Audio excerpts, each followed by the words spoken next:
una sola decisión, ¿cuál cambiarías? No haber comprado más Bitcoin. Estaba regalado y básicamente podría haberse multiplicado muchas veces ese capital. Caí en lo que no debería haber caído, que es justamente ir a comprar algo por comprarlo. Pero yo lo compré sin saber. Justo venía en esta ola de que estaba todo subiendo y uno se cree, y ahí viene lo que hablábamos de el miedo y la codicia. Y acá me las sé todas, soy Superman, así que... Pero no se olviden que hay matrimonios que se destruyen por problemas financieros, por lo tanto solucionarle a muchas veces a alguien un problema financiero puede salvarle más cosas. Claro. Si Ulises fuese una acción, yo estaría comprando en este momento por sus fundamentales. ¿Cuándo íbamos a ser un país desarrollado? Esa discusión se fumó, ya no existe. $10.000 ahora cash o un Bitcoin. Y la gente dice, no, $10.000. Bueno, de hecho, Bitcoin es uno de los pocos activos que yo puedo liquidar 24/7. Yo tengo confianza en Chile. Creo que tenemos muchas oportunidades de hacer las cosas bien. Este año, Ulises, estoy comprando el mismo departamento 3 pisos más abajo, lo estoy comprando más barato que el año pasado. En las crisis están las reales oportunidades.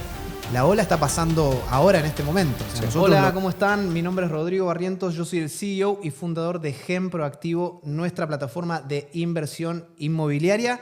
Y te quiero dar la bienvenida a este podcast que llamamos Antes de Invertir, que es un espacio especial para todas aquellas personas que quieren aprender y dar sus primeros pasos en este mundo. Quería agradecer a los amigos que hacen posible este formato, este episodio y toda esta producción espectacular que están viendo, que son los amigos de Águila Negra. Si querés llevar tu marca al siguiente nivel y querés realizar un podcast como transmisiones, streaming o cualquier proyecto audiovisual que tengas en mente, por acá te voy a dejar la información para que puedas saber más de lo que ellos tienen para ofrecerte. Y ahora sí, sin más preámbulo, quiero dar la bienvenida a nuestro invitado de lujo, don Ulises Araya. ¿Cómo estás, Ulises? Muy bien, ¿y tú?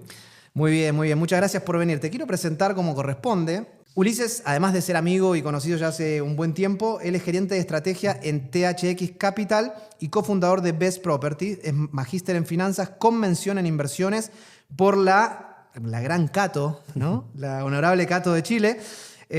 Profesional especializado en el diseño de portafolios de inversión y análisis estratégico de los mercados financieros, con una sólida trayectoria asesorando a clientes que buscan optimizar sus decisiones de inversión. Es experto en acciones locales, internacionales y también en real estate. Me presentaste muy bien y me siento muy honrado con esa presentación. Bueno, muchas gracias, Ulises. Mira, para que la gente que está del otro lado comience a entender un poquito por qué Ulises está acá, yo creo que Ulises es una de las personas que de alguna manera está como sobrevalorada o todavía no descubierta por el mercado, en términos accionarios, te diría. O sea, ¿está bien? Claro, podría ser algo Porque así. creo que tiene un valor intrínseco más alto aún de lo que tiene por delante. Entonces, hablando un poquito de lo que vamos a conversar hoy, él nos va a dar como un punto de vista económico y financiero. Él es especialista y experto en macroeconomía, que es una materia y algo que yo no vengo del palo económico, como decimos en Argentina, sino que de otro rubro nada que ver, pero me interesa mucho la economía, me fascinan los sucesos que van marcando los ciclos de mercado y demás, y para que podamos hablar de manera correcta, por eso lo invitamos a Ulises. Así que prepárense porque tenemos una larga y profunda charla para que ahí nos ayude a entender muchísimo más esto que tiene que ver con la economía en general, ¿no? Así es. Y bueno, fue una de las cosas por las cuales empezamos a hablar, no sé si te acordáis, hace ya un buen tiempo atrás. Bueno, yo estoy igual ligado al mundo inmobiliario de parte de familia, de mi papá.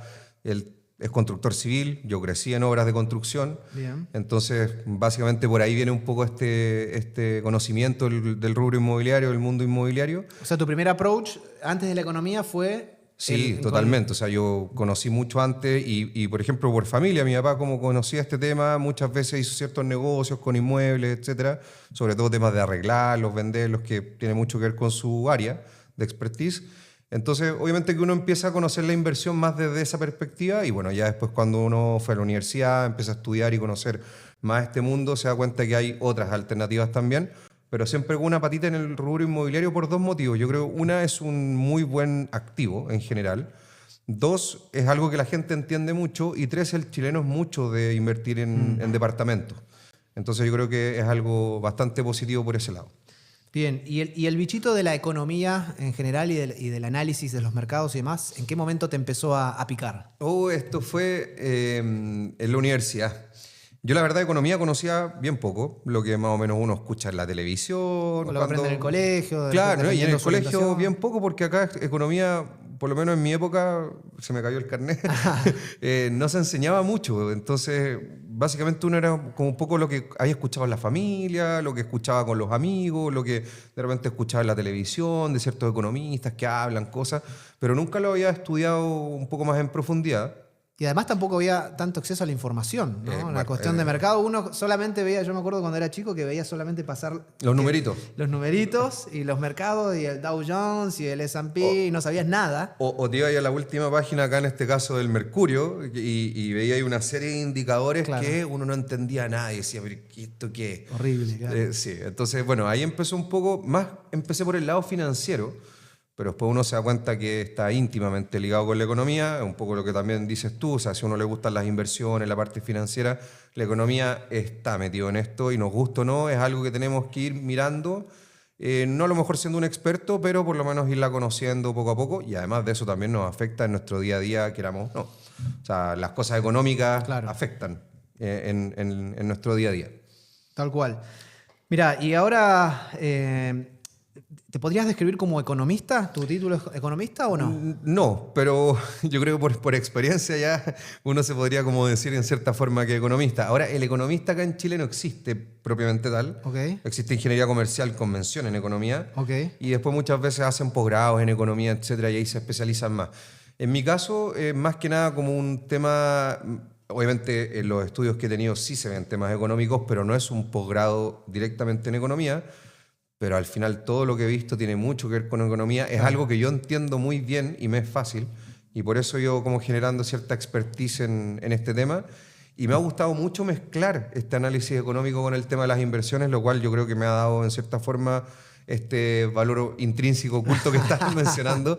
Porque, bueno, mientras uno vaya aprendiendo más cosas que tengan relación con tu trabajo, en el fondo vas agregando valor a lo que tú haces y puedes también tener, digamos, un mejor desempeño, mejores argumentos, etc. Excelente. Ulises, quiero partir con una pregunta ahí un poquito para romper el hielo y te quiero hacer ahí un desafío. Tenés que mantenerte en una moneda durante 5 años que no puedes invertir en nada. Y esa moneda no puede ser ni el dólar, ni el euro, ni el peso chileno que lo conoces. ¿Qué moneda elegirías y por qué lo harías? Complicada la pregunta, porque me sacaste las monedas más fuertes, las sacaste. Bueno, por eso, claro. la hiciste difícil. Bueno, siendo monedas tradicionales, porque algunos me van a decir, oh, Bitcoin, qué sé yo, pero... Claro, monedas tradicionales. Dejándole un poco las criptomonedas de lado, para no enredar tanto el análisis, yo creo el franco suizo. ¿Franco suizo? Sí. Wow. Sí, en general el franco suizo es una reserva de valor para el europeo, lo ve mucho como reserva de valor, más que el euro, y nosotros no lo conocemos tanto porque generalmente nosotros vamos más al dólar, es como lo típico, pero yo creo que un país más chiquitito que también tiene algo como de reserva de valor es Suiza, y el franco suizo es bien potente en ese sentido.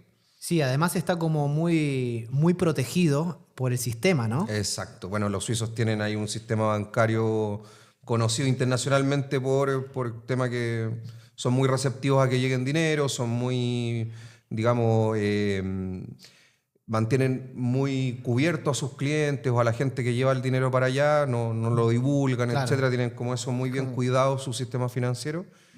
Por lo tanto, eso también ayuda bastante. Es la caja fuerte del mundo, de alguna manera. Exactamente. De hecho, toda la gente que quiere como llevar su plata y que esté como bien segura, lo más típico es como a Suiza. Claro.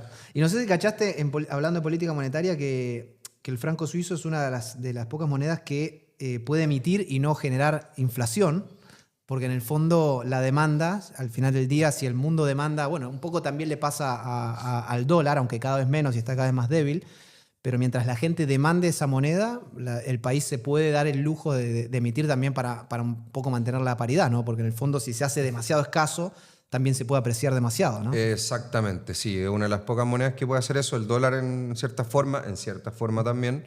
A pesar de que el dólar tiene otro tema, que es como moneda de reserva internacional, claro, entonces siempre tiene una moneda operativa, claro. Claro, tiene mucha más demanda por eso. Pero claro, acá el tema oferta-demanda es clave para poder mantener las monedas con su poder adquisitivo y que no vayan perdiendo valor. Excelente. Y uno de los grandes problemas que hay hoy en día es no lo quiero decir como la emisión monetaria dependientemente tal, porque es algo más complejo, pero esta como sobreoferta monetaria que hay muchas veces y que hace que las monedas se han ido depreciando con el tiempo. Claro. Bueno, y el dólar en lo particular, estos temas, a mí nos podríamos pasar hablando horas porque, y una de las primeras preguntas que quiero hacerle a Ulises tiene que ver con eso, ¿no? Con que te puede gustar más o menos. En mi caso, a mí me gusta, por eso yo veo, estudio, veo videos, un montón de cosas, pero todo inversionista ahí debe saber de esto. Pero el declive en general del dólar empezó cuando se descalzó de su encaje con oro, ¿no?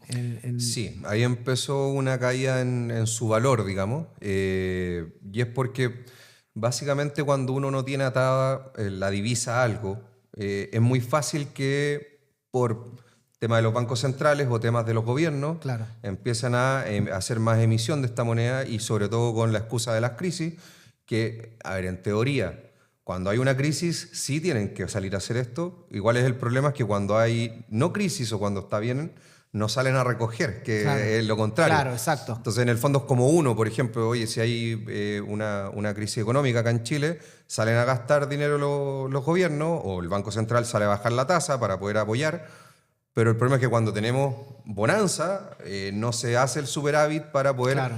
restablecer, Absorber, claro, digamos, todas estas reservas que se gastan, etc. Ese es un gran problema que hay hoy en día en general en los temas fiscales mundiales. Sí. Así que eso es muy importante porque la única forma de protegerse eso es con activos.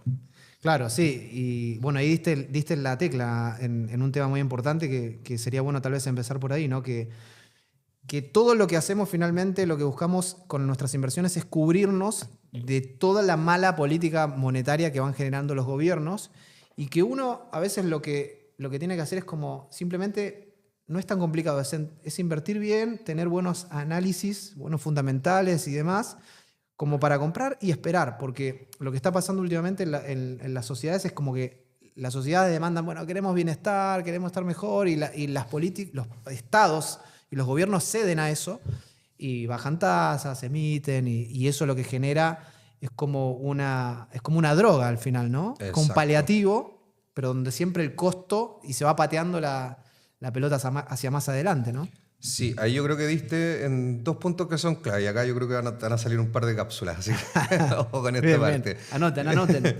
La primera es que uno al tener efectivo, o sea, yo al recibir mi dinero por sueldo, herencia, venta de algo, de un departamento, lo que sea, yo recibo una cantidad de dinero y si yo no hago nada con ese dinero también es una decisión de inversión.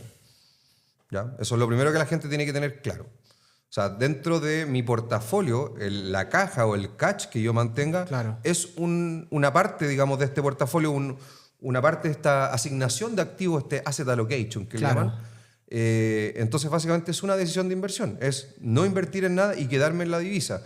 ¿Cuál es el problema? Que es una inversión con bajo riesgo a corto plazo, porque gente no tiene, o por lo menos uno no nota la volatilidad que tiene la divisa, como por ejemplo si lo pueden tener acciones u otro tipo de instrumentos financieros. Claro. Pero ¿cuál es el problema? Que yo sé que en el largo plazo se va a depreciar sí o sí. Claro. Entonces ahí como que la probabilidad es 100%. O sea, en el largo plazo se va a depreciar esto.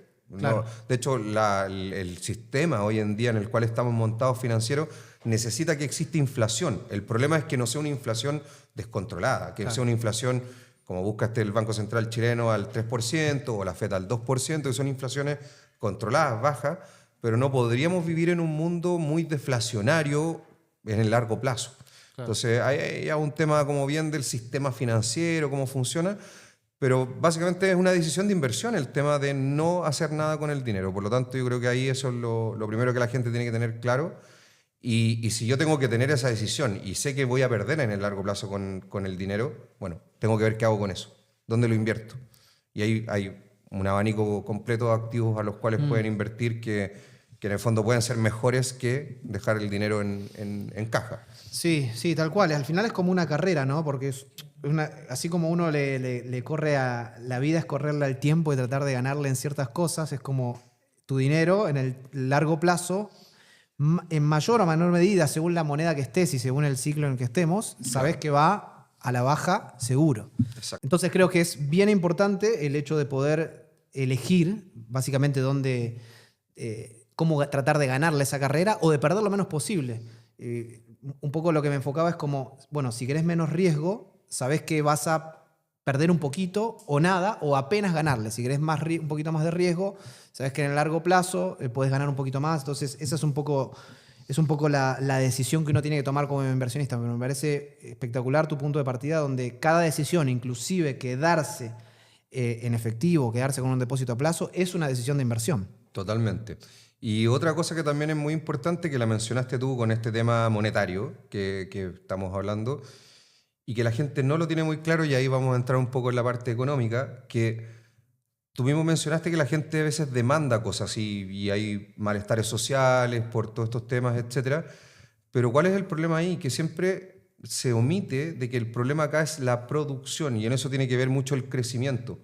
Entonces acá lo importante es producir más bienes, claro, producir más servicios para que yo pueda consumirlos, no emitir papeles que no puedan comprar nada. Y ese es el gran mal concepto que hay, que no es un tema de que falte dinero, digamos, en papelitos, sino que lo que falta es que produzcamos más, que creemos más cosas, que se hagan más bienes, más servicios, más cosas que yo pueda consumir y que diga, esto satisfacen mis necesidades. Y ahí está un poco este problema y esta, como tú dices, droga de, claro, es mucho más fácil salir a emitir papeles que salir a construir o a producir cosas. Es más rápido.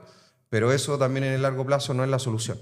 Entonces ahí está un poco el gran problema, y lo que se ha visto ahora es que todos estos niveles de deuda que han ido aumentando en los países hoy en día ya no estimulan la economía como antes, claro, y cada vez cuesta más y más. Exacto. Y más.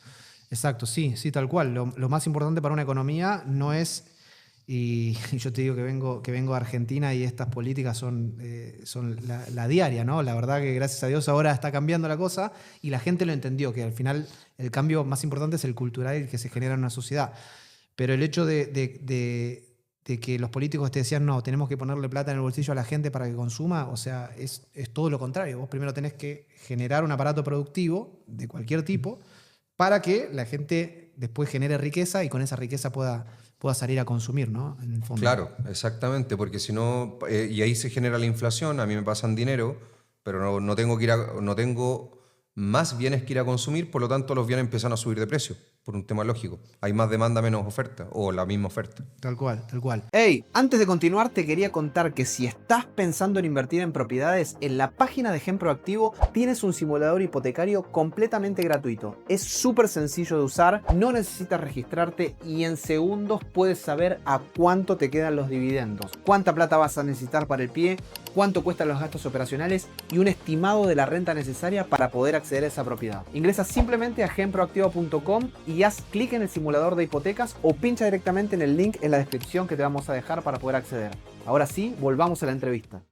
Vamos a meternos un poquito en por qué el inversionista inmobiliario, o esto aplica en realidad para todo tipo de inversiones, ¿no? Pero por qué el inversionista tiene que saber de esto, y también un poco hablemos de cómo se van moviendo estas velas como para que el barco se mueva hacia un lado o hacia otro, que es un ciclo de mercado, y por qué es importante para un inversionista inmobiliario, pongámosle, o de cualquier tipo, entender en el ciclo que estamos, en el tiempo y en el espacio de lo que está pasando en este momento.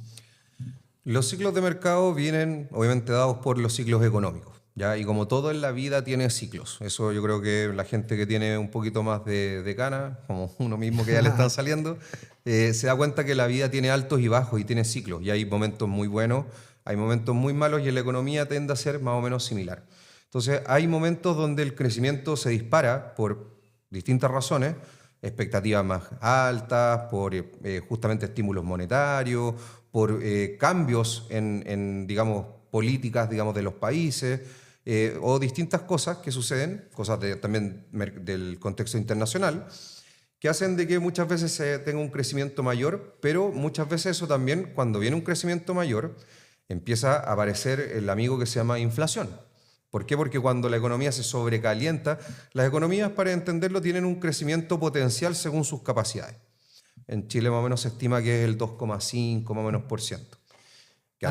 Anual, que antes era más, y por eso hoy en día estamos creciendo estructuralmente menos. Claro. Para cambiar eso hay que hacer cambios ya más estructurales, que no van al caso porque ya sería, digamos, otro tipo de charla, pero Lo importante acá es que cuando la economía se sobrecalientan, ¿qué es lo que hace el Banco Central? Tiende a subir las tasas de interés. ¿Ya? ¿Qué es lo que pasó hace un tiempo atrás? Que el Banco Central subió las tasas y los depósitos a plazo, que tienen mucha relación con las tasas del Banco Central de corto plazo. Después vamos a hablar un poco de las hipotecarias, que son de largo plazo y tienen dinámicas un poco distintas. ¿Cuál es el problema? O sea, ¿qué es lo que pasa? Que justamente cuando esta economía se sobrecalienta, el Banco Central sube las tasas de interés para poder enfriar nuevamente la economía y llegar a una inflación del rango meta que le llaman ellos. ¿Qué significa enfriar la economía? Que empieza a crecer menos, que la actividad económica se empiece a frenar. Porque a través de la tasa alta desincentiva de alguna manera que se mueva más, que circule más plata, digamos, en la economía, ¿no? Exactamente. Controlan, como se dice, un poco el crédito. Entonces, si yo, por ejemplo, quiero hacer cosas, proyectos de, por ejemplo, una empresa o proyectos de inversión, etcétera, me es más caro. Claro. Por ejemplo, me tengo que financiar con capital propio y con financiamiento externo, que es crédito, básicamente, y ahí los bancos son los principales protagonistas. Así que eso es un poco por qué se va moviendo este ciclo y va aumentando. Por ejemplo, el Banco Central hoy en día, parémonos en hoy, que es más fácil, bajó la tasa de interés hace poquito. En Chile estamos creciendo un poquito más de lo esperado, pero ahí tenemos un problema que está creciendo la parte más minera que la parte no minera, y por eso mucha gente de repente dice, oye, pero dicen que crecemos más, pero yo veo que la economía no anda mejor, o mi economía por lo menos. Porque claro, la parte que está alejada de la minería sigue aún bajo ese potencial. Claro, el crecimiento núcleo en el fondo del país hace muchos años está estancado, básicamente. Exactamente, estamos estancados y este año el crecimiento un poquito más alto que ha habido es más que nada por la parte minera. Entonces, que obviamente pesa mucho en Chile, porque somos un país minero, pero tiene otras dinámicas también. No tiene la misma dinámica que la parte interna, digamos, de lo que está pasando en la economía. Entonces, por eso a mí me sorprendía que mucha gente dice como, oye, yo veo que esta cuestión sigue igual, pero las cifras, digamos, decían, hoy estamos mejorando. Y ahí está un poco esa diferencia entre lo que percibe la gente en la calle a lo que de repente le dice la gente en la tele o lo que escucha, digamos, en los comentarios más especializados. Claro, porque esa economía, finalmente, la del crecimiento genuino, es la que se ve en la calle. Es como el minimarket abrió otra sucursal o puso 3 empleados más o arrendó el local de al lado y creció, y el restaurante abrió otra sucursal y vos te cambiaste en el año, me cambié 2 veces de pega porque me empezaron a jantear. Entonces, esa es la economía real que la gente no siente, digamos eso, porque evidentemente no está creciendo. Y justamente tuviste ahí en el clavo uno de los mayores indicadores que podemos ver de cómo está la economía es el mercado laboral. De hecho, salió hace poco la noticia. Bueno, Chile justamente tiene hoy en día un desempleo bastante alto y eso hace de que la gente no pueda tener esto que tú dices, que oye, me cambio de pega porque me están ofreciendo más en otro lado. Entonces ya no te ofrecen más en otro lado y te tienes que quedar donde estás, o hasta a veces tienes que, si estás sin trabajo, aceptar trabajo de menores ingresos, básicamente como rebajarte un poco para poder encontrar ese trabajo y que te acepten. Y eso obviamente que es un problema importante y es donde le pega a la gente. Este problema laboral es clave en el sentido de poder medir la economía. De hecho, fíjate que la Reserva Federal, que es el Banco Central de Estados Unidos, para los que no lo sepan, tiene un doble mandato, que es inflación y mercado laboral. En Chile no, pero igual hay que mirar siempre el mercado laboral porque es un indicador, tal como tú dices, de cómo está la actividad económica más genuina, digamos, de la gente.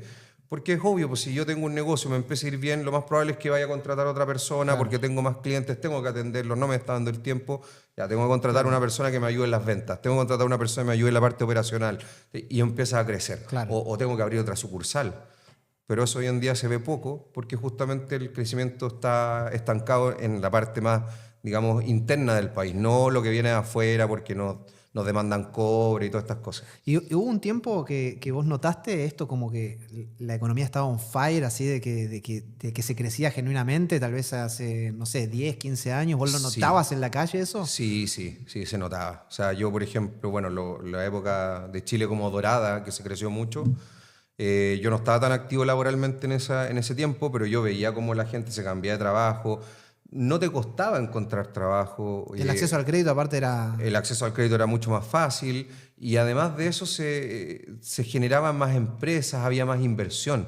Eso también está muy frenado en Chile y eso tiene que ver con expectativas. que la gente no quiere invertir porque obviamente ve que no es el mejor momento o piensa que no es el mejor momento. Ahí eso sí hay un gran problema, y esto tiene que ver mucho con los ciclos, y hay frases de inversores muy conocidas como compra cuando las calles estén en rojo, sangrando, cosas de ese tipo, que generalmente, y sobre todo para el inversionista inmobiliario, cuando está el ciclo a la baja es cuando es el mejor momento de comprar, porque compras cuando nadie quiere. Claro. Y ahí es donde están las reales oportunidades. De hecho, bueno, ahí yo siempre he escuchado la frase, en las crisis están las reales oportunidades. Por ejemplo, si tú estás en un ambiente normal, digamos, de un país, y tú quieres ponerte con una marca de bebida más barata que la Coca-Cola, ¿te va a ir bien? No, porque la gente va a seguir consumiendo Coca-Cola porque tiene el dinero y dice, bueno, tengo las 2 lucas para comprarme la Coca-Cola, no tengo problema. Pero ¿qué pasa en una crisis? La gente va a decir, chuta, en vez de la Coca-Cola a lo mejor me compro esta que es más barata. Y ahí se generó la oportunidad para esa persona que tenía esa idea de, oye, voy a hacer una Coca-Cola más low cost, que obviamente no puedo competir con Coca-Cola, por lo tanto tengo que hacer algo más low cost. En la crisis se dio la oportunidad, no cuando estaba el mercado, digamos, más normal o digamos, andando bien. Sí, estoy completamente de acuerdo. Mirá, y trasladándolo al mercado inmobiliario, el mercado inmobiliario tiene como 2 puntas, que es la punta compradora y la punta vendedora, como también pasa obviamente en otros mercados. Pero hablando de lo que es lo residencial, que es nuestro nicho, yo te puedo garantizar que en este momento el mercado está súper bearish, súper vendedor. Entonces, ¿eso qué es lo que pasa?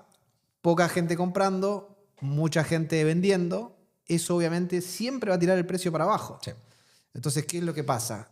Es como esperar a agarrar la ola grande, ¿no? Como el surfista que está buscando la ola. Bueno, la ola está pasando ahora en este momento. O sea, nosotros lo vemos, yo lo veo a diario, hago análisis de mercado con distintas herramientas, con mi propio análisis y demás, y se ve claramente. Entonces, al menos en la parte tanto de mercado de vivienda nueva como mercado secundario, esto se ve. No sé si vos lo podés notar también. Sí, hay mucha oferta por inmuebles hoy en día, lo cual, como tú dices, esto hace que los precios o tiendan a la baja o por lo menos se estanquen, no puedan crecer. Claro. Y el problema, y sobre todo en el mercado secundario, que fácil es el usado, la gente que realmente tiene necesidad de vender tiene que bajarse un poco de precio. Claro. No le queda otra opción porque tienes al lado que están vendiendo, al frente que están vendiendo y 2 cuadras más atrás también están vendiendo. Entonces, hoy en día el que tiene capacidad de compra, y ahí está el problema que por temas de crédito hipotecario, y si quieres podemos avanzar en esos temas después, por temas de crédito hipotecario la gente no tiene capacidad de comprar. Y ahí es donde está hoy en día el problema del mercado inmobiliario, que hay que impulsar esa compra, digamos, ahí el poder de comprar. Claro, son un montón de factores que se dan, pero en el fondo finalmente el mercado está a la venta y es una gran oportunidad para aquellos que están buscando. Y después también hay otra cosa que equivocadamente que la gente... Bueno, primero el que está comprado dice, oh, no, como que está bajando mucho de precio, ahora quiero hacerte un juego también con eso, a ver qué opinás. Pero en ese momento también, como la parte compradora, tampoco tiene que ponerse como excesivamente, bueno, ¿y cuál es el piso, digamos, ¿no? Es como si sabés que es una buena oportunidad y sabés que ya bajó algo que el año pasado estaba 10% más alto, bueno, tal vez sea el momento de comprar. No sé cómo ves vos, si ves el mercado cerca del piso, hablando de la parte inmobiliaria o en general de los activos locales.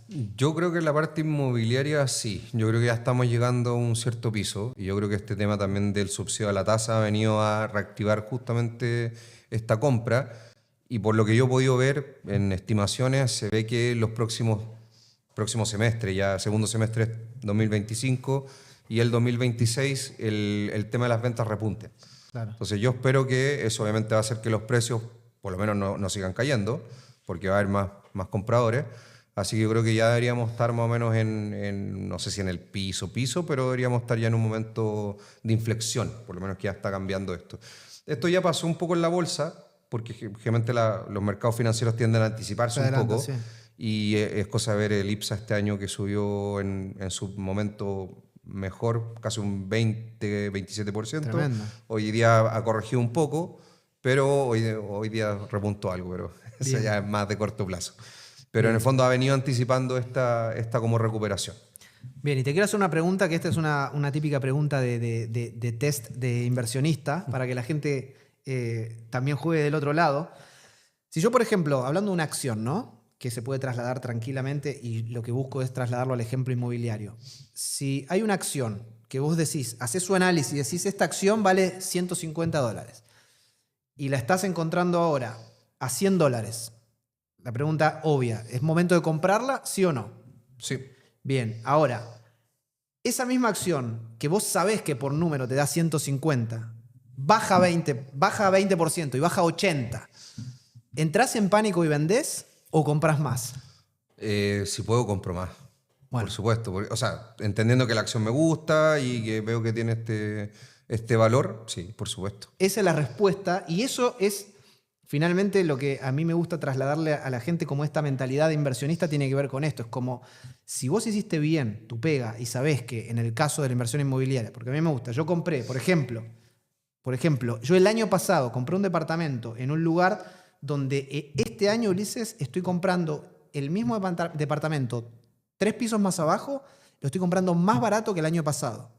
Claro. El mismo departamento. Entonces, yo podría decir, no, pero me quiero morir, estoy comprando más barato, el otro lo pagué más caro. No, porque ese departamento primero que compré me está rindiendo un montón, y digo, qué mejor que estar comprando barato ahora, después cuando suba me voy a ganar la subida de los dos. Exacto. Entonces, la lógica, y creo que no sé si estás de acuerdo conmigo, pero es importante eso, entender que si vos haces bien el análisis y el mercado baja un poco más, es una mejor noticia, no una peor noticia. Siempre y cuando no quieras vender, ¿no? No sea el momento de vender.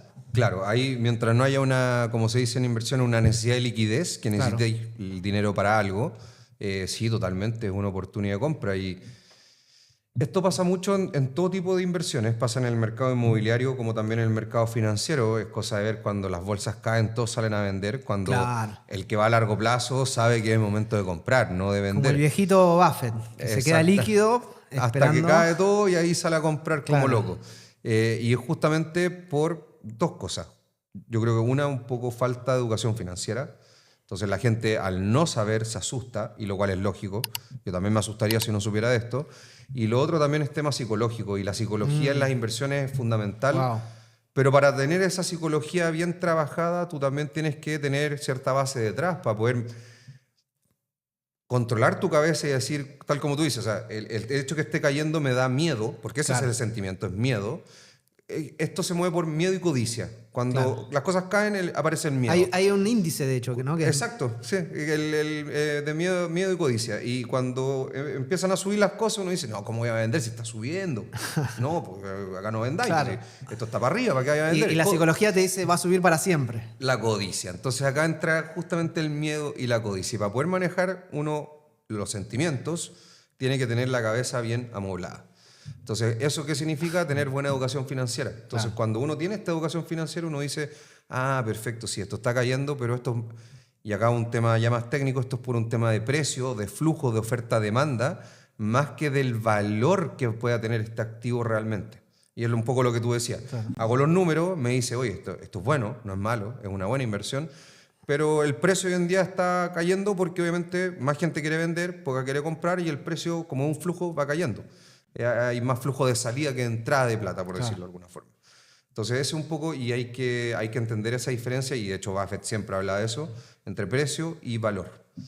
Sí, tremendo, ¿no? Y solo ese tema ya da para un episodio completamente exclusivo de eso, pero es muy interesante poder tocarlo. Ulises, me gustaría, yendo también a cosas prácticas, que también son interesantes para la persona que está ahí del otro lado, es el tema tasas, porque muchos están pensando como, bueno, ¿cuándo bajan? Y de nuevo, un poco la lógica para mí es la misma, ¿no? Es como si estás viendo que la oportunidad está y los números dan, no esperes cosas que tal vez no pasen. Entonces, ¿qué pasa con las tasas en Chile? Principalmente, bueno, las tasas, si querés hablar de TPM y después llevarlo a los créditos hipotecarios, lo que vos quieras, pero quiero que me des tu punto de vista como experto. El mundo inmobiliario, una de las cosas que tiene, que es muy positiva, y que hay que mirar las tasas por el tema de obtención del crédito, pero no es lo que tienen que mirar a futuro siempre, es que se puede refinanciar. ¿Ya? Entonces, si la tasa baja a futuro, yo la puedo refinanciar y bajar con, digamos, las tasas de mercado. Pero ¿cuál es la diferencia? Ya tengo el activo en mi poder. Claro. Cosa que no voy a poder hacer cuando la tasa ya baje. Porque cuando la tasa ya baje va a tener 5 personas queriendo comprar. Ahora nadie. Entonces ese es un poco el trade-off. Ahora, entiendo que hay gente que no le dan los créditos hoy en día y ese es otro punto que es un tema de acceso, ¿ya? Pero eso es muy importante, que el mundo inmobiliario permite este refinanciamiento. En Chile se hace, por lo tanto, eso de quedarse solamente con que la tasa está alta creo que no es muy positivo. Yendo ya a las tasas más de forma pura, hay que un poco diferenciar entre las tasas de corto plazo, la que mueve el Banco Central, y las de largo plazo. El Banco Central con la tasa de corto plazo obviamente tiene una injerencia muy importante y la puede subir o bajar según lo que ellos crean de la inflación, y es lo que estábamos hablando al principio. Pero las tasas de largo plazo capturan otras dinámicas aparte de lo que vaya a hacer el Banco Central. Por ejemplo, las expectativas de inflación, las expectativas de crecimiento, ciertos riesgos también se incorporan en las tasas, y también una cosa que se llama el premio por plazo, que básicamente cuando los países, y está pasando hoy en día en Estados Unidos, cuando los países empiezan a aumentar su nivel de endeudamiento, al ser, digamos, ¿qué es lo que es una tasa a largo plazo? Básicamente a cuánto yo presto la plata. Entonces yo voy a prestar plata a 10, 20 años y veo que este país se está endeudando y endeudando, voy a exigirle una mayor tasa, voy a decir, oye, este compadre se está poniendo más riesgoso, mejor le subo un poquito la tasa, la prima, porque esto me está oliendo a que puede haber algún problema. Dicho eso, en Chile las tasas de los hipotecarios han venido bajando porque la inflación ha venido cayendo. El crecimiento, a pesar de que ha aumentado, pero no es algo que sea espectacular. Pero no sé si vaya a tener mucho más espacio para caer. Y acá una mala noticia que no a todos les gusta, puede caer un poco más, sí, al 3 y algo, hoy en día está más por el 4, pero que vaya a caer al 2 como estuvo antes, al 1 y algo, lo veo difícil. Por un tema de escenario internacional. En el mundo las tasas largas no están cayendo, sino que están o manteniéndose o subiendo, y eso en Chile no está ajeno. Sí, también un poco decirle a la gente que es como una por otra, en el sentido de que hay que entender que, como hablamos al principio, las políticas de los estados y de los gobiernos bajan las tasas cuando hay crisis como explosivas. Fíjense que venimos de la pandemia, que las históricas tasas al 2 o inclusive menos, era porque el mundo se venía abajo, en el fondo. Exacto. Entonces, por un lado, también mejor que eso no pase, porque cuando también Chile en su momento, cuando estaba en pleno crecimiento, las tasas estaban altas, estaban arriba del 5, del 6, si mal no recuerdo. Exacto. Porque quiere decir que estos ciclos de mercado que hablamos y todo un poco va hilado, ¿no? Estos ciclos de mercado, cuando la economía está bien, no hace falta incentivar tanto la economía porque crece de forma orgánica. Entonces, creo que eso es importante. Y ahora la tasa está en una media histórica. O sea, yo lo tengo medido y si vos te vas al Banco Central, esto lo pueden, es información pública, se van al Banco Central y las tasas de largo plazo para créditos hipotecarios están en su media histórica. Entonces, eso al final del día es algo bueno. Mientras no haya inflación, que es lo que te puede disparar, inflación descontrolada, que ya creo que casualmente en Chile ya se controló, la tasa está bien, digamos, es una tasa coherente, ¿no? Sí, es una tasa tal como dicen, muy en el promedio histórico. También he visto esa serie de datos y claro, uno se queda con los últimos años, que es lo más fácil. Y además también con la noticia, ¿no? Que las tasas no bajan, las tasas altas. Exacto, pero las tasas en sí no están tan altas comparado con su historia. Y tal como tú decías, y ahí está un poco lo que le explicaba un poco de los bancos centrales, cuando, como yo dije, las tasas de largo plazo van capturando expectativas de crecimiento, cuando el país empieza a crecer, tal como tú dices, no es necesario bajar las tasas, y si es que esto empieza a generar inflación, es necesario hasta subirlas. Claro. Y ahí se empieza a generar este ciclo de este baile entre crecimiento, tasa e inflación. Sí, tal cual. Y también otra cosa que, no sé si estás de acuerdo, pero que la gente tiene que entender que el tema tasas versus precios es como inversamente proporcional, ¿no? Cuando la economía está fría y la tasa está alta, cuando la tasa está alta más bien, los precios obviamente tienden a bajar porque hay menos gente comprando, ¿no? Y al contrario, cuando se recalienta esta economía con dinero, porque piensen que 80, 90, hasta 100% del precio de una propiedad puede ser crédito hipotecario. Entonces, si la plata está barato, el incentivo para comprar es infinito, ¿no? Exacto. Entonces, eso fue lo que pasó en la época de la pandemia, tasas al 1,5%, 2% y tanto, y la gente salía como loca, desesperada. Todos comprando bienes inmuebles y justamente eso hace que los precios suban. Precios, exactamente. Entonces la curva es como... De hecho, los invito a que vean, tú justamente hablaste de la serie de tiempo de las tasas, digámoslo, en el tiempo. Está también en el mismo Banco Central un índice de precios a la vivienda. Y ahí se van a dar cuenta que cuando bajaron estas tasas, los precios se dispararon. Y ahora que las tasas subieron, los precios se o mantienen o hasta han bajado un poco. Claro. Sí, lo importante a saber es que a mí me gusta siempre usar este ejemplo de que la inversión inmobiliaria, al menos en Chile, que tenemos acceso a crédito hipotecario por ahora, son siempre como, vos te llevas dos productos, ¿no? Te llevas la propiedad, que tiene un precio, pero el precio de la propiedad hace esto en el fondo, ¿no? Baja un poquito, corrige, sube, pero siempre a largo plazo termina siendo el alza. Pero al final del día las tasas tienen ciclos. Entonces, cuando agarrás la bajada, refinanciás y eso es como, en el fondo, la mejor decisión, ¿no? Lo más inteligente. Exactamente, y por eso son importantes entender estos ciclos y tal como dijimos hace un rato, hoy en día puede ser un muy buen momento de comprar y cuando, si más adelante yo puedo estar muy equivocado y las tasas bajen, y ojalá que lo hagan por un tema de acceso, bueno, uno refinancia y esto cae en mejor negocio, porque mi arriendo no va a variar y la tasa, mi dividendo va a bajar, por lo tanto me va a quedar un mayor flujo y ese es justamente lo que busca gran parte de los inversionistas, además de la plusvalía, pero el flujo, hagamos algo más tangible. Claro, tal cual, tal cual.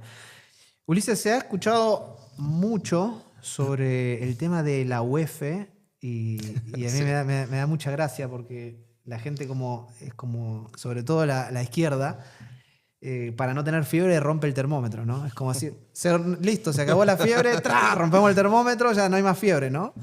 Entonces, como esta idea de atacar las consecuencias y no la raíz de los problemas. ¿Qué opinas personalmente como especialista del fin de la UEF y cómo afectaría a Chile positiva o negativamente según tu opinión? Negativamente, tal como tú dices, acá no es un problema de la UEF, es un problema de la inflación. La UEF simplemente va indexándose a la inflación y mientras más inflación haya, más crece la UEF, mientras menos inflación haya, la UEF crece menos. O sea, la UEF no es el problema, es la inflación. ¿Por qué se generó inflación? Básicamente por lo que estábamos hablando. Se estimuló mucho la economía en el COVID de la parte fiscal y de hecho hoy en día tenemos problemas de deuda por ese tema. Estamos llegando a niveles de deuda, digamos, importantes. Era tan prolijito Chile con sus cuentas fiscales. Perdimos esa regla fiscal que era muy atractiva en Chile para todo el mundo y era un ejemplo en ese sentido. Y teníamos crecimientos muy importantes por eso. Y hoy en día ya estamos cercanos al 45% de ratio deuda-PIB, que básicamente es como se mide esto. Claro. Y sobre ese nivel ya podríamos tener rebajas de clasificación de riesgo como país, lo cual obviamente aumenta las tasas, claro, afecta negativamente a la economía porque, tal como dijimos, hay más riesgo, las tasas aumentan y se frena todo mucho más. Por lo tanto, no es positivo para nada. ¿Cuál fue el otro driver, digamos, de esta inflación? La política monetaria, que bajó mucho por el tema de la pandemia. Entonces salió el gobierno a gastar y salió el Banco Central a bajar la tasa. Y eso obviamente que hizo que la economía se sobrecaliente. Y un tercer efecto fue el tema de los retiros, que fue ya meterle más gasolina al incendio y básicamente esto aumentó más la inflación. ¿Cuál ha sido el problema? Que hemos tenido que subir la tasa para poder controlar esta inflación y hemos tenido años de bastante inflación. Los precios han subido y la gente lo ha notado, digamos, en su día a día, en el bolsillo. Y hoy en día ya se espera que la inflación vuelva al 3%, pero después de 4 años que tuvimos 3 años de inflación alta. Claro. Así que, ojo, que estos fenómenos también, el problema que tienen es que no se controlan de inmediato y requieren un tiempo. Bien, bien. Ulises, y puntualmente a Chile, ¿cómo lo ves? Quiero tu opinión honesta, dura. Yo tengo la mía, pero acá el especialista sos vos y quiero saber qué pensás de Chile. Ahora estamos en un año crucial, año de elecciones, y esto, gente, es importante para todos los que están tomando decisiones inmobiliarias, financieras, de lo que sea, sus economías. Es importante que entiendan el contexto, ¿no? De dónde estamos parados, hacia dónde vamos. ¿Cómo lo ves a Chile de cara al 2026 con todo lo que viene a nivel no solamente local, sino también global? Lo que estamos viendo en esta entrevista seguramente te está aportando muchísimo valor para conocer un poquito más sobre inversión inmobiliaria. Sin embargo, la mayoría de las personas se va a quedar solamente en la teoría, pero hay un pequeño grupo que finalmente va a lograr resultados únicos y extraordinarios, como me pasó a mí y a muchísimas personas que pasaron de cero a multiinversionistas. Por eso, si estás en Chile y tienes ahorros desde 25 millones de pesos e ingresos desde 2 millones, ya cumples con prácticamente todas las condiciones para invertir en múltiples propiedades. Con lo cual, lo único que te falta es pasar de la teoría a la acción. Y para eso he creado nuestro programa Multi-Investor, donde te ayudamos a invertir desde 2 hasta 8 departamentos en entrega inmediata, ya sean nuevos o usados, prácticamente sin poner pie ni pagar comisiones. Todo esto con un plan paso a paso, con toda la ejecución completa y una visión integral que va desde la búsqueda de las propiedades hasta la entrega de las mismas y más, con modelos de ingresos sólidos, ya sea en arriendo tradicional o renta corta a través de Airbnb. Además de contar con la estrategia tributaria para que los impuestos no se coman toda tu rentabilidad. Si quieres conocer más sobre cómo funciona nuestro modelo, pincha en el link que está en la descripción donde te cuento más en detalle. Ahora sí, sigue disfrutando de la entrevista. Difícil la pregunta, porque me van a salir a pegar por una por la otra. Dale. Pero, mira, esas son las mejores píldoras, así que dale. Mira, yo tengo confianza en Chile, creo que tenemos muchas oportunidades de hacer las cosas bien. Viene justamente una elección que va a definir un poco la parte política, si va a ir hacia un lado o hacia el otro.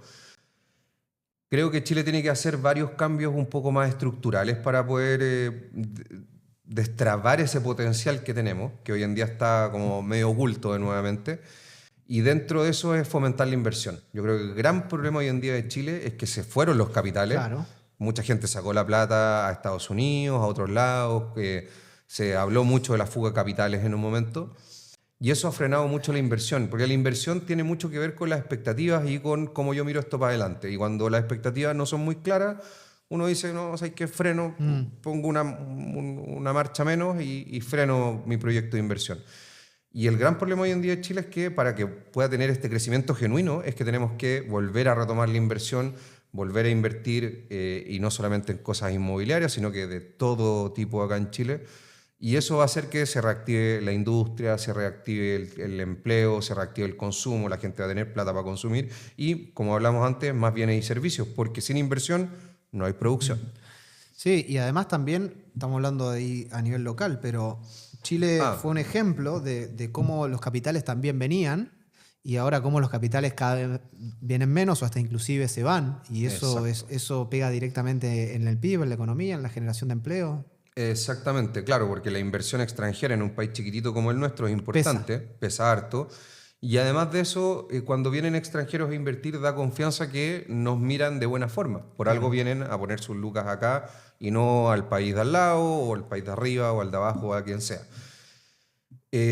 Para mejorar eso tenemos grandes problemas y son más del ámbito político, yo creo. Y mientras eso no se destrabe, yo creo que vamos a seguir con este tema un tiempo más. Así que yo creo que no es lo único el tema de las elecciones que viene, sí es importante porque marca digamos, un rumbo, claro. un rumbo, pero digamos, yo creo que hay un tema un poquito más estructural que solucionar acá en Chile. Sí, estoy de acuerdo, completamente de acuerdo, porque la parte política es una parte, pero después hay una serie de certezas estableciendo bases para el crecimiento de largo plazo, que si se sigue en el chiquitaje, digamos, de la política, de que sí, como que el tira y afloje de la política, en Argentina decimos la rosca política, ¿no? Como que estar todo el tiempo con decisiones que al final del día no solucionan los problemas de raíz, ¿no? O sea, te doy un ejemplo. Yo he visto, no soy experto en política, pero he visto bastante los debates que hay hoy en día. Yo veo que se tratan de pegar combos unos con los otros y que tú dijiste esto y que tú lo otro, qué sé yo, la pelea chica, como se llama, donde hay un proyecto económico serio, de que uno diga como, ya, pero estas propuestas son buenas. Claro. No hay propuestas, o son vagas, o no se comunican bien. ¿Por qué? Porque justamente estamos en esa pelea chica en vez de decir, oye, necesitamos esto para crecer a largo plazo. Mucha gente de izquierda hoy en día está diciendo, oye, olvidamos el crecimiento y esto es importante, entonces, bueno, yo creo que llegó el momento de que se pongan de acuerdo y que veamos cómo crecemos más. Pero tienen que salir un poco de esa pelea y tener propuestas, digamos, a nivel país de largo plazo. Y eso yo creo que hace falta y y yo echo mucho de menos de decir cuál es el proyecto económico de acá en Chile en los próximos 50 años. Sí, bueno, y también creo que una de las cosas importantes es que la gente, pensando en la gente como en la sociedad como mercado, la gente no demanda eso de los políticos, lamentablemente. Y los políticos se rigen por encuestas. Entonces, si lo que mide es pelearse y tirarse palazo entre izquierda y derecha, y la gente le gusta ese pan y circo, los políticos lo van a seguir haciendo. Exacto. Porque los políticos son productos para convencer a un mercado que es la sociedad y que el ticket es el voto, en el fondo. Sí. Entonces, mientras la sociedad, y esto ya es como mucho más profundo, ¿no? Pero mientras la sociedad no demande estas problemáticas más estructurales, como decir, todo lo que vos acabas de decir es lo que tendría que decir la gran masa. Es como, necesitamos volver a crecer. Y eso tendría que saberlo todo. En Argentina, por ejemplo, todos se pusieron de acuerdo de que la inflación no podía seguir más. Claro. No podía seguir más, no podemos estar así. También pasó. Ahora, con lo que sí yo lo veo acá a Chile es con el tema de la seguridad, la delincuencia. Sí. Eso sí pegó fuerte acá. No tiene que ver con el tema económico, ¿no? Pero ahí sí la sociedad se está poniendo de acuerdo. Han salido varios estudios que esos temas influyen y se han perdido varios puntos del PIB. Wow. Porque, ponte en el caso, o sea, tú pondrías un almacén hoy en día donde hubieron protestas o donde sabes que hay mucha delincuencia o cosas por el estilo, lo más probable es que no. Y ese feeling de un Chile seguro todavía la gente lo tiene en la memoria. Sí. Y le duele el Chile de hoy. Entonces eso yo creo que está sobre la mesa y es algo bueno. Pero así como eso, también la gente tendría que empezar a demandar mejoras en estructurales, institucionales, y que Chile vuelva a tener la seguridad que tenía como para ser un país atractivo para desarrollarse en el largo plazo, ¿no? Exactamente. De hecho, yo me acuerdo que hace un par de años la discusión era ¿cuándo íbamos a ser un país desarrollado? Esa discusión se fumó, ya no existe. O sea, ya no era el jaguar de Latinoamérica. Es lamentable, pero antes existía eso. No, en 10 años más vamos a ser desarrollados. Hoy en día está lejísimo, pero bueno, hay que ir mejorando ahí ciertas cosas. Bien, quiero que ahora demos unos tips de educación financiera. Y me parece que está bueno que hablemos de educación financiera, por ejemplo, no sé, familiar. ¿Cómo manejás vos la educación financiera, por ejemplo, con tus hijos? ¿Enseñás algo de educación financiera? ¿Das algunos tips o nada de eso todavía? Me gustaría hacerlo más. Yo creo que lamentablemente a veces no les interesa mucho esto, y lo digo también por lo que me pasó a mí, hasta que ya uno es un poco más grande. Pero igual en la casa siempre me están escuchando hablar estas cosas, así que yo creo que por un poco de osmosis o de repetición lo terminan entendiendo, pero en general Chile no se habla mucho del tema dinero, no se habla mucho de los temas financieros que son importantes y educación financiera es prácticamente cero. Y bueno, justamente este podcast y otras instancias también son muy buenas en ir ayudando a ir educando a la gente con formatos que les gusten. Sí, no, creo que es clave y acá estamos haciendo nuestro aporte, nuestro granito de arena. Y en la familia, lo que vos decís, o sea, que vos seas un divulgador de esto, por algún lado la bala le va a entrar y en algún momento les va a hacer clic, ¿no? Pero la verdad que la decadencia en educación en general, ¿no? En cultura en general, pero en educación financiera es terrible.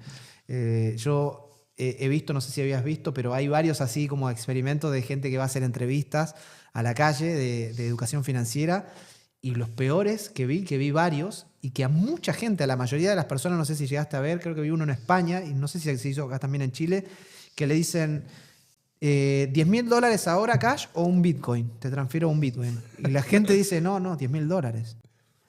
Y dice, pero ¿cómo $10.000? Pero el Bitcoin vale más. No, sí, pero el Bitcoin no sé si es real, puede subir, puede bajar. Entonces, sí, flaco, la educación financiera es nefasta en toda Latinoamérica, en España, sobre todo todo lo que es países hispanohablantes, muy mala.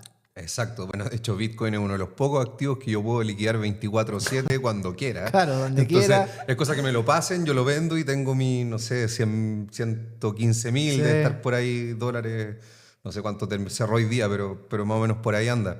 Entonces, claro, entre 110.000 y $10.000 hay bastante diferencia, o sea, cosa sacar los números. Pero ahí uno ve la poca educación financiera que hay en Latinoamérica, en España también, en todo el mundo hispanohablante, y yo creo que es eso. Y ojo, que tiene mucha relación también con lo que estás diciendo de la falta de demandas a, digamos, los políticos o, digamos, la clase gobernante, por decirlo de alguna forma, porque no se conocen estas cosas. Entonces la gente no demanda algo que no sabe que está mal, pero no entiende cómo mejorarlo. Y ahí es donde también entra mucho el populismo y ciertas cosas que te venden humo, que te dicen que esto se soluciona fácil, cuando al final generalmente todas estas cosas no son tan sencillas de solucionar y tienen que ser con medidas más a mediano o largo plazo, no el paracetamol, digamos, que te quito la fiebre hoy día. Tal cual, tal cual. Ulises, y para ir cerrando, algunas preguntitas así que me parecen entretenidas, que puedas responder. Si tuvieses que elegir un activo, un solo activo local en Chile para quedarte, y con total honestidad, el que vos prefieras, para largo plazo, para los próximos 20 años, te dan solamente un activo que podés elegir y tenés que invertirlo ya, por 20 años. ¿Qué elegirías dentro de todo lo que hay en Chile? Sí está difícil.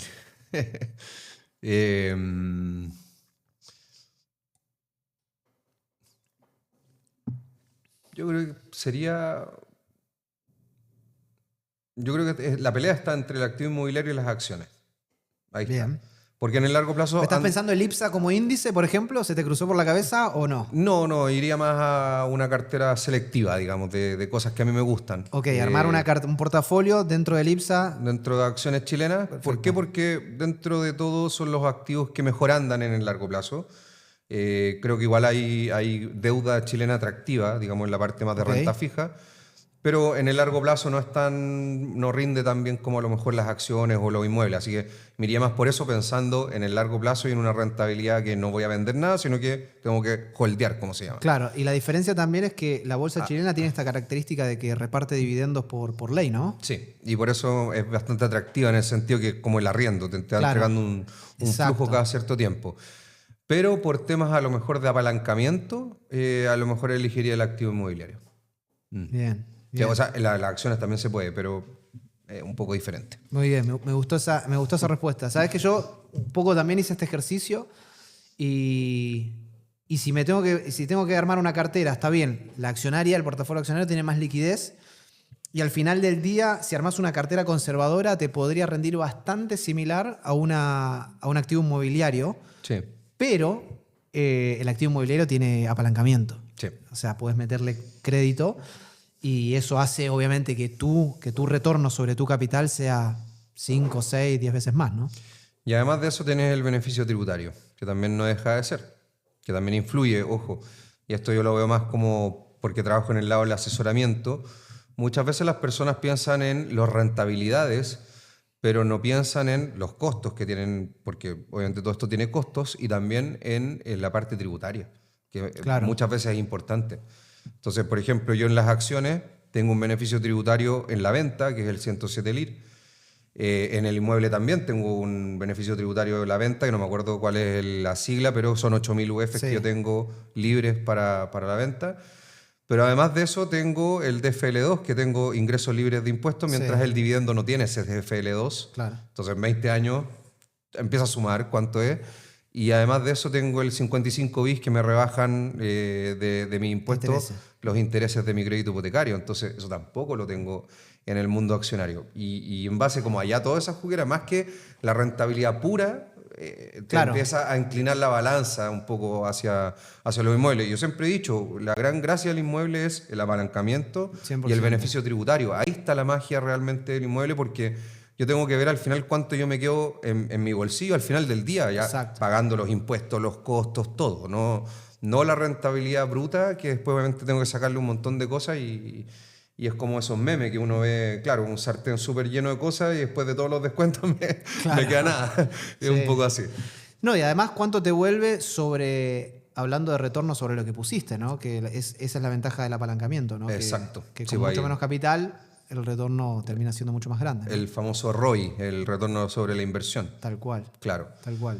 Te mejora bastante. Excelente. Exacto. Ulises, ¿cuál fue tu mejor y tu peor inversión? Así. Mejor inversión, una criptomoneda, pero también debo reconocer que fue parte de suerte, porque después de hecho... ¿Una meme coin? No era tan meme coin, pero de estas altcoins medias desconocidas bueno, fue y para que vean que esto también pasa mucho, un amigo, de hecho, que trabajaba en una empresa de este tipo, me dijo, oye, ve esto, qué sé yo, y le dije, ya, vamos a mirarlo y vamos a lo mejor a poner unas fichitas chiquititas. Claro. Nunca fue mucho, exacto, pero la rentabilidad que tuvo fue extraordinaria. Ahora, ¿cuál es el problema? Que yo, por también coincidencias de la vida, no soy acá Superman ni que me la sé toda, salí y después de eso cayó un montón y al final no fue tan buena inversión. Para mí fue buena, pero claro, en general el activo no fue tan bueno. Así que ahí tuvo bastante suerte. ¿Ya? Hay que reconocer las cosas como son. Peor inversión, yo creo que fue un ETF de energía solar, que no digo que sean malos, pero yo lo compré sin saber. Y ahí fue mi gran error, y ahí uno va aprendiendo que hay que hacer... ¿Te calentaste y compraste? Sí, me calenté, otras personas estaban comprando, como que aparte justo venía en esta ola de que estaba todo subiendo y uno se cree, y ahí viene lo que hablábamos del miedo y la codicia. Uno dice, yo acá me la sé toda, soy Superman, así que claro, no voy a cometer ningún error.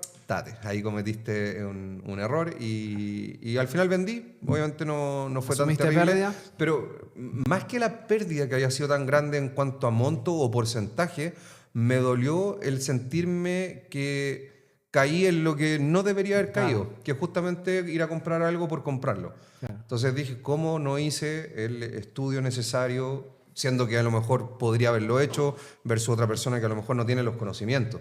Entonces ahí uno dice, esto fue de tonto. Claro. Bueno, eso para que vean que les pasa a todos. Sí, nos pasa a todos. Por eso todos digo, somos es que estamos falibles. Estamos sujetos a los sentimientos. Claro. Y los sentimientos de repente nos juegan malas pasadas. De hecho, a quien no le han jugado malas pasadas, de repente una calentura, un enojo claro, o de repente el típico gallo que está enamorado y que, claro, y que la otra no lo pesca y está ahí. Bueno, los sentimientos muchas veces nos juegan muy malas pasadas en la vida y por eso dije yo, o sea, por lo menos en la inversión, la única forma de controlar esto, no estamos hablando del amor ni otras cosas que son más complejas, la cabeza y la educación. Ahí yo creo que está la clave.